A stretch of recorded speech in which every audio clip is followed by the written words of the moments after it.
The question wasn't spoken aloud in the brittle January air. It hung there, heavy and cold, with the frost cracking under worn leather boots. What do you do when the only thing left of someone you loved is a horse they left behind? Mara stood.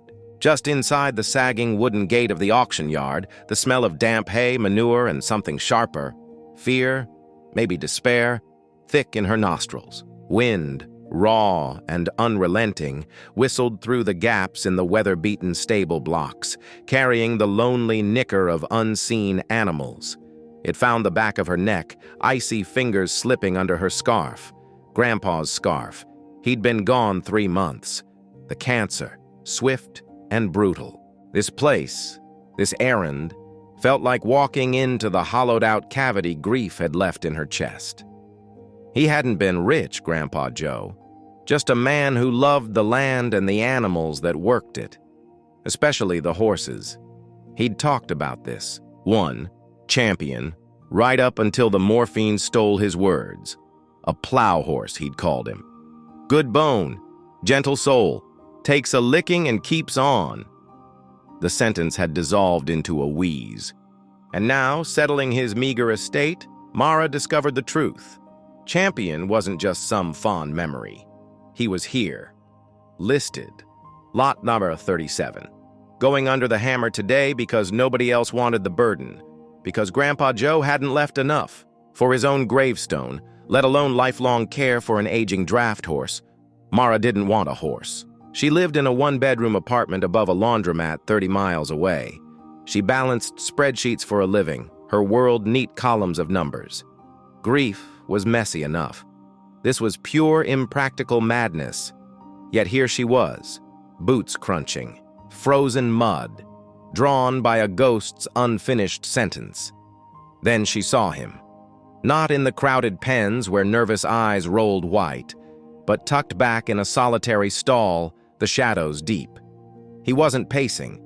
He wasn't calling out. He was simply standing, head low, impossibly low for such a massive frame, thick neck stretched out, nose almost touching the filthy concrete. The winter light, weak and gray, caught the stark ridges of his spine, the hollows above his eyes.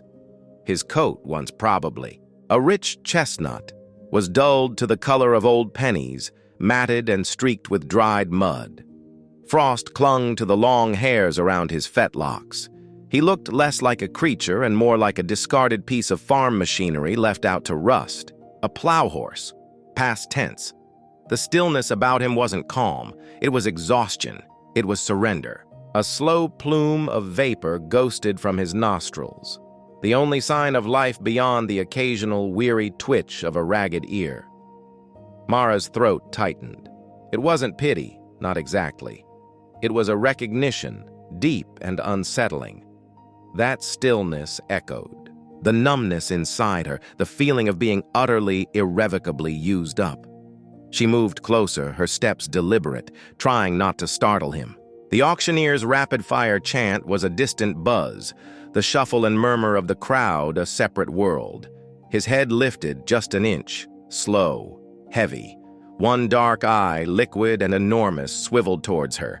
Not fearful, not aggressive, just observing, weary. He took a long, audible breath in through wide nostrils, testing the air.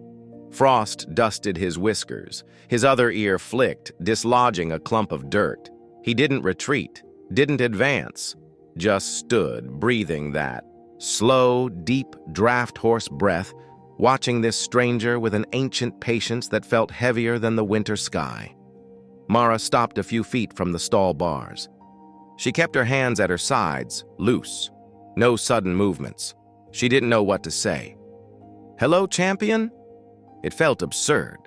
She remembered Grandpa Joe's voice, rough with affection. "Hey there, champ." She didn't speak. She just stood. The cold seeped through her jeans. The smell of him, old sweat, damp earth, the sweet, sour tang of hay gone musty, filled her senses. Minutes stretched, measured only by the rhythmic puff of his breath and the ache spreading from Mara's clenched jaw down into her chest. Grief was a stone lodged there. Seeing this animal, this tangible, suffering piece of her grandfather's life he'd clearly loved but couldn't save, made the stone grind against bone. The auctioneer's voice cut through, sharp and final. Lot 37, draft cross gelding, 15 hands, aged, let's say 12. Sound, sold as seen, folks. Who'll start me at 50? Do I hear 50? A beat of silence. A cough. Someone chuckled. Mara's hand moved before her mind caught up. It wasn't a decision. It was a flinch, a reflex against the casual cruelty of that chuckle. Her fingers, numb with cold, found the frayed edge of Grandpa's, scarf tucked into her coat. She gripped the worn wool. 50. The word scraped out, barely audible. Heads turned. The auctioneer squinted. 50? Sold. To the lady in the blue scarf. Congratulations, ma'am, you just bought yourself a... Well, you bought yourself a horse! The gavel cracked. Laughter rippled. Heat flooded Mara's face. Madness. Pure, unadulterated madness. What had she done? Leading him out felt like moving a mountain. He shuffled, head still low, hooves dragging slightly on the frozen ground. The halter, the auction hand shoved at her, was stiff and ill-fitting. Champion didn't resist, but there was no connection, no awareness beyond putting one heavy foot in front of the other. Getting him into the borrowed stock trailer was a sweaty, awkward ordeal of hesitant steps and low, uncertain wuffles from the horse, muttered pleas from Mara. He stood hunched in the dim space, the trailer rocking slightly as she climbed into the driver's seat. She rested her forehead on the cold steering wheel. The scent of him, old and earthy, already permeated the cab. $50 for a broken-down plow horse, for a piece of her broken heart. The borrowed paddock behind her friend's uncle's barn felt vast and exposing. Mara unclipped the lead, rope. Champion didn't move. He stood exactly where she'd left him, head drooping, facing the weathered boards of the fence. The wind ruffled his matted mane. He looked utterly lost. Mara busied herself with the pathetic supplies she'd hastily gathered. A bag of generic sweet feed, a flake of dusty hay, a bucket of water hauled from the barn tap. She placed the hay near him. He didn't acknowledge it. She filled the bucket. The splash of water made one ear twitch, nothing more. Defeat pressed down, heavier than the leaden sky. This was a mistake, a colossal, heartbreaking mistake. She'd thought, what? That buying him would somehow connect her to Grandpa, that she could fix this broken animal. She was a spreadsheet, jockey, not a miracle worker. She turned to go. The cold biting deeper, the weight of the useless $50, the borrowed trailer, the sheer wrongness of it all threatening to buckle her knees. She took one step towards the gate, then another. Soft sound stopped her. Not a nicker, not a hoof step, a sigh. Deep, resonant, like wind escaping a cavern. She turned slowly. Champion had lifted his head. Not high. Just enough. And he was looking at her. Not through her. At her. His gaze held hers. Those deep, dark eyes impossibly weary, yet holding a flicker of something. Not hope. Curiosity. Perhaps? A question. Then, with a deliberate slowness that seemed to cost him immense effort, he shifted his weight. One massive front hoof lifted, hesitated in the air for a heartbeat, then placed itself deliberately forward. Towards her. Not. To the hay, not to the water. Towards her. He stood there. That one hoof advanced, head still held at that low, watchful angle. Waiting. The wind caught a strand of Mara's hair, whipping it across her face. She didn't brush it away. She just stared at the horse. At that single tentative step forward. The absurdity, the impossibility, the sheer dumbfounding weight of that simple movement held her frozen.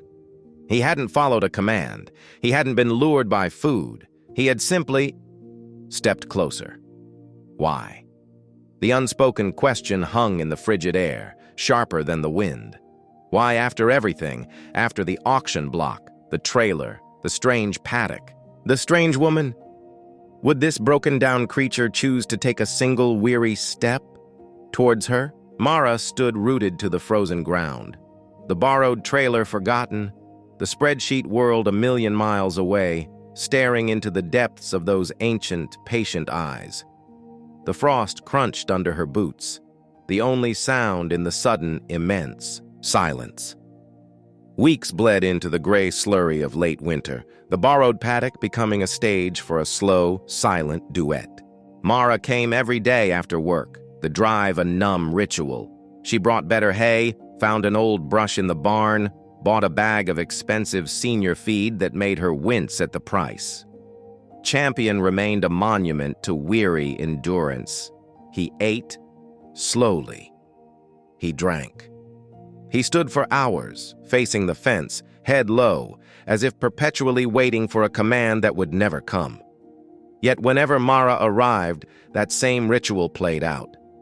He would lift his head, turn, and take one, maybe two, deliberate steps towards her before stopping, his breath frosting the air between them.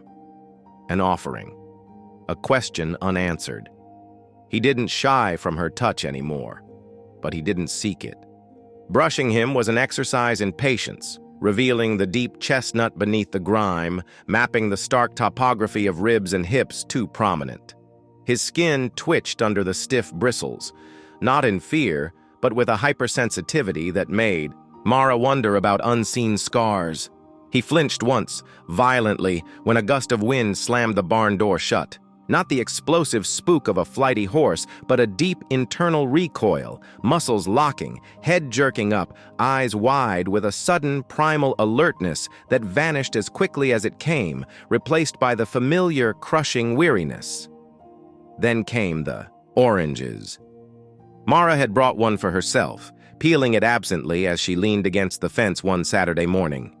The sharp citrus tang cut through the damp earth smell. Champion, standing a few feet away, head drooping as usual, suddenly lifted his nose. His ears pricked forward, rigid points of attention.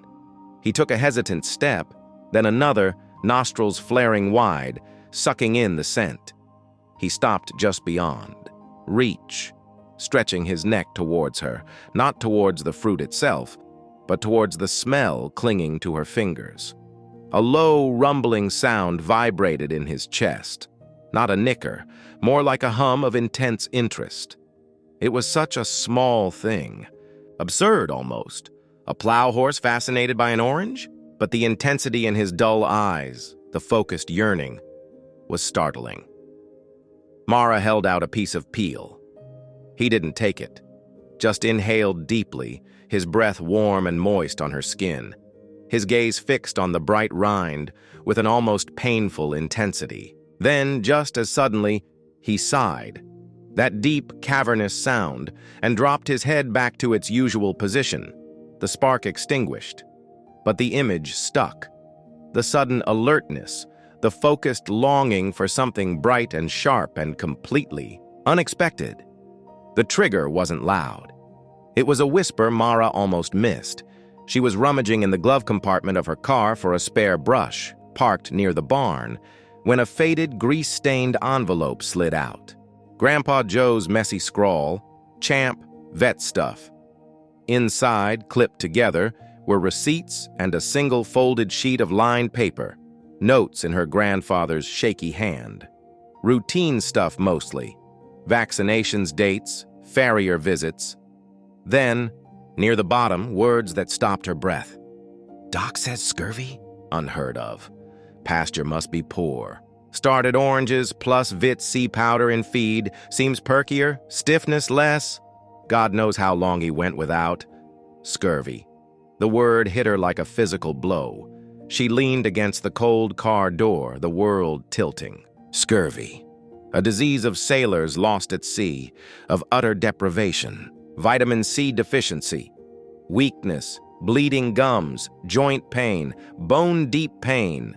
Her mind reeled back. The auction yard, the impossibly low head, the hollows above his eyes, the profound exhaustion that wasn't just age, the flinch at the slammed. Darker that might have been pain. The unnatural stiffness in his gait she'd attributed to neglect. Not just neglected, starved. Not just of food, but of the most basic, vital thing. And the oranges. The sudden, heartbreaking intensity in his eyes. He remembered.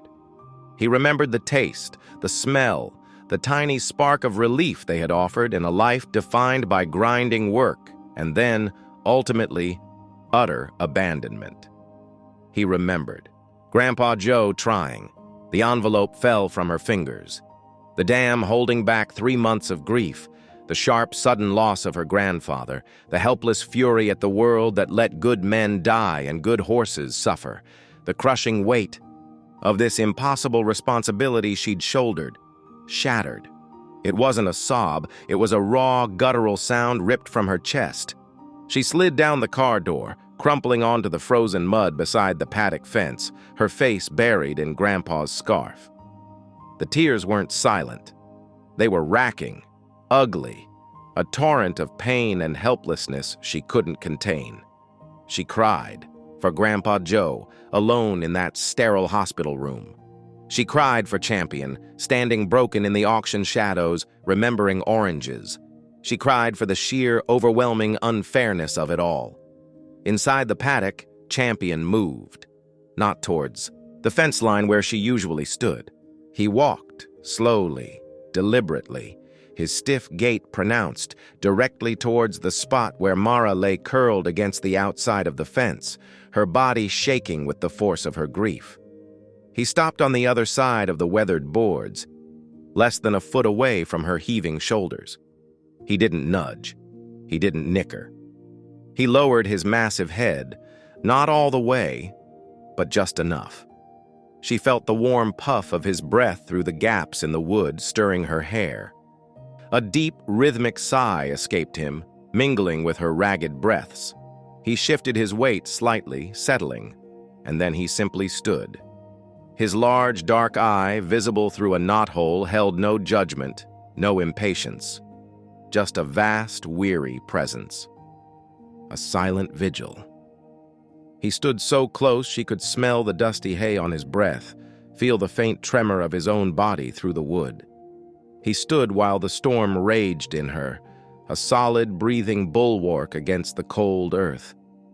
He stood until her sobs subsided into shuddering breaths, until the tears slowed, until the crushing weight in her chest eased, fractionally, replaced by a profound, aching emptiness. He didn't leave. He just breathed, warm and steady, a metronome of quiet endurance. Spring arrived tentatively, shy green shoots pushing through the mud where Mara had wept. The transformation wasn't dramatic. There were no sudden leaps or joyous bucks, but the paddock felt different. The air felt lighter, less burdened.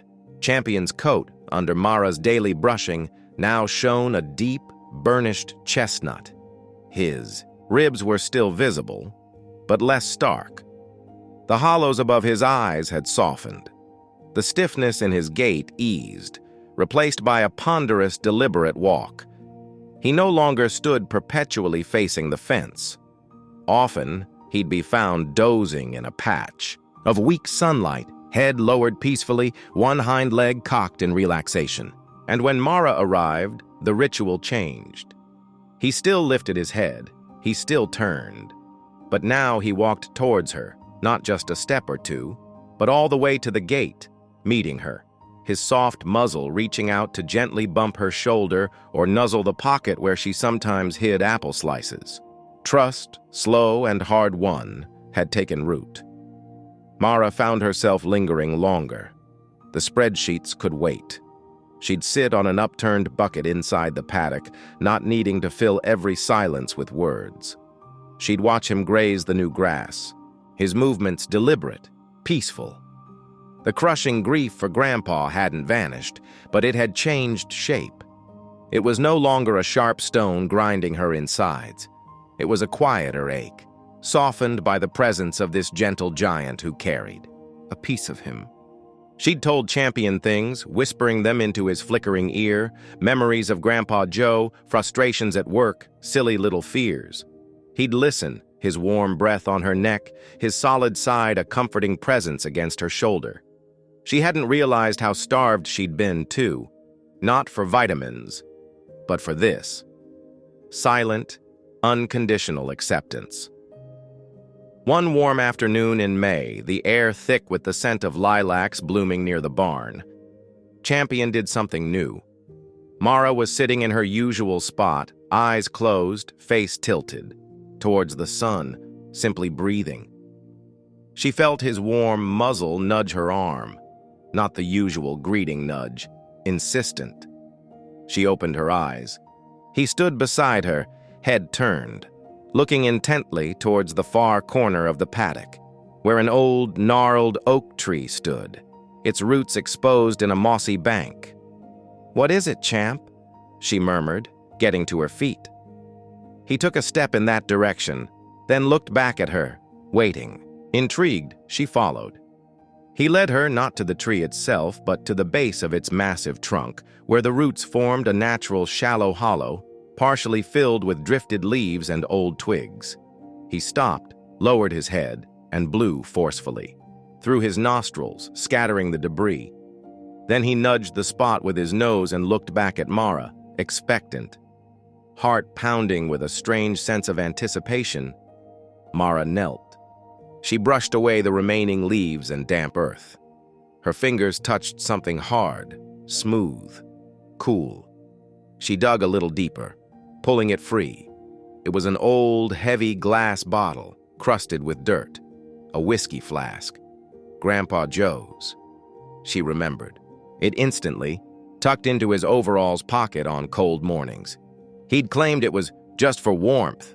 She held it now, the glass cloudy, the metal cap rusted shut. It must have fallen from his pocket years ago, rolling into this hidden hollow, forgotten. She clutched the cold glass, a wave of bittersweet warmth washing over her. It wasn't the flask itself. It was Champion. It was this quiet, deliberate act of leading her here, to this tiny piece of her grandfather, lost and now found. It felt like a gift. Not just the physical object, but the message it carried. He was here. He loved this place too, and he loved me. The horse hadn't just remembered oranges. He'd remembered the man who gave them to him. He'd carried that memory, that loyalty, through the auction yard, through the despair, and he'd brought it back to her. Mara looked up at Champion. He stood quietly, watching her, his dark eyes deep pools of calm intelligence. Sunlight dappled through the new oak leaves, catching the rich chestnut of his coat. The stiffness was almost gone. He looked, not young, but whole, at peace. She realized with a jolt that wasn't sudden but a dawning certainty that she felt it too. A quiet wholeness. The grief was still there, woven into her now, but it no longer defined her. She could breathe. She could remember Grandpa Joe with a smile that reached her eyes, not just tears. She could look at this horse, this impossible broken gift, and feel not just responsibility, but a fierce, protective love. She pressed her forehead against Champion's broad shoulder, the solid warmth of him anchoring her. The old flask, cool and heavy, rested in her hand. The scent of lilacs and warm horse filled her lungs. The future wasn't a spreadsheet. It was uncertain, maybe messy, but it felt possible.